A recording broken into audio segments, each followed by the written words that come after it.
आगामी 24 जुलाई से विश्व प्रसिद्ध कांवड़ मेले की विधिवत शुरुआत होने जा रही है और इसके पहले साधु संतों ने कांवड़ यात्रा के पोस्टर का विमोचन किया है, जिसमें तमाम नियमों की जानकारी दी गई है।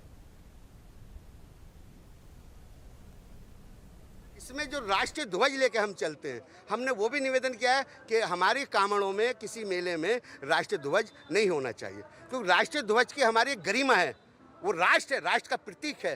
तो हमने कहा इष्ट देवताओं के और भगवा झंडों के साथ अपनी कांवड़ की शोभा बढ़ाए, अपने मार्गदर्शन पर जाएं। और एक कांवड़ से भक्तों से हमने एक निवेदन किया है कि नशा ना करें। नशा भक्ति का होना चाहिए, भाव के साथ होना चाहिए, वो नशा होना चाहिए। नशा हर प्रकार में है, माता पिता के पैर छूने का भी नशा है, भारत माँ की जय बोलने का भी नशा है। एक नशा अपने जीवन में धारण करें और भाव के साथ हर की पैड़ी से जल लेकर अपने निवास को जाएं, लेकिन उधर ना हो। मेरा निवेदन हाथ जोड़ के शिव भक्तों से उधर ना हो, प्रशासन का सहयोग करें, प्रशासन आपका सहयोग करेगा। जो हमारे शिव भक्त हैं जो कांवड़ लेके जाते हैं, उनको इस गाइडलाइन का पालन करना चाहिए। इसी से हमारे समाज का, हमारे देश का कल्याण है और हम खूब हिल मिल के खूब अपने एकदम ऐसी मानसिकता बनाएं कि शिवमय हमारी मानसिकता रहे। उसी मानसिकता से ही हम भगवान का जल ले जाएं और अपने जहाँ जहाँ जिसकी मानता है वहाँ चढ़ाएं। दुग्ध धारा के द्वारा अभिषेक हुआ है, हमारे गुरुदेव बड़े बड़े महापुरुषों का यह आगमन हुआ।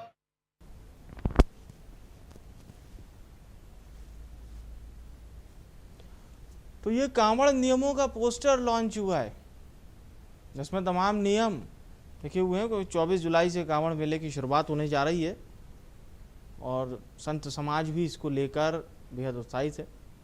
सावन महीने में कांवड़ यात्रा अनुशासित हो, कांवड़िए पूरी तरह से अनुशासन का पालन करें, मर्यादा में रहें।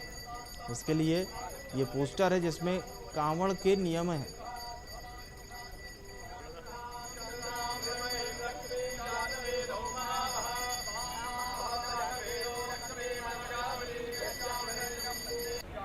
विधि विधान से कांवड़ यात्रा करने की अपील संत समाज की ओर से की गई है। नियमों का पालन कांवड़ यात्रा में कांवड़िए जरूर करें। दुग्ध धारा के द्वारा अभिषेक हुआ है, हमारे गुरुदेव बड़े बड़े महापुरुषों का यह आगमन हुआ। उनके हस्त कर कमलों के द्वारा गंगा जी की पूजा आज बड़े निष्ठा के देखिए, कांवड़ का महत्व भी बताया जा रहा है। और कांवड़ यात्रा में देखिए श्रवण कुमार की भी तस्वीरें हैं। धर्मेंद्र हमारे साथ जुड़ चुके हैं। धर्मेंद्र, तमाम नियम बताए गए हैं, नियमों का उपयोग करने की अपील कांवड़ियों से की गई है। कुछ प्रमुख नियम हमारे दर्शकों को बताइएगा। जी देखिए, सबसे प्रमुख नियम जो संतों ने किया है ये है कि जो भी यहाँ पर, क्योंकि सावन के महीने में भगवान शिव की भक्ति होती है, पूरे एक महीने जो ये कांवड़ यात्रा चलती है तो बहुत ही कठिन होती है और पैदल यात्रा लोग यहाँ से गंगा जल लेके जाते हैं। तो एक नियम संतों ने अपील की है कि भगवा वस्त्र पहनकर कांवड़ी यहाँ पर पहुंचे।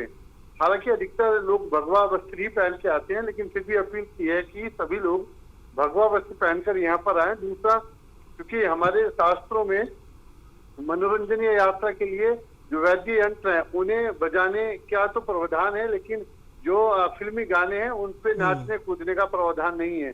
तो इसलिए अपील की गई है कि जो डीजे हैं या फिल्मी गाने हैं वो ना बजाएं, उस पे ना नाचें। इस तरह की यहाँ पर अपील उनके द्वारा की गई है। और जो आजकल एक नया ट्रेंड चला है कांवड़ यात्रा में कि लोग तिरंगा झंडा लेकर यहाँ पर पहुंचते हैं।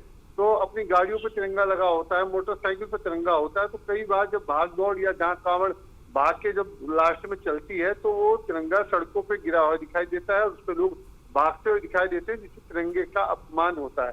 तो संतों ने यह भी किया कि तिरंगा लेकर ना कांवड़ यात्रा करें, क्योंकि उसमें अधिकतर बिल्कुल मिल रहा है कि तिरंगे का अपमान होता है। तो इस तरह की कई नियमों के साथ संतों ने आने वाले जो कांवड़िया हैं उनसे अपील की है कि इन नियमों का पालन करें, भगवान शिव की भक्ति करें और यहाँ से कांवड़ लेके जाएं। उनकी कांवड़ यात्रा शुभ हो और मंगल में।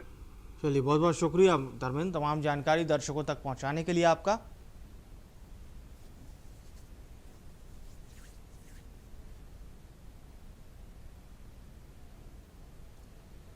तो तो भगवान शिव का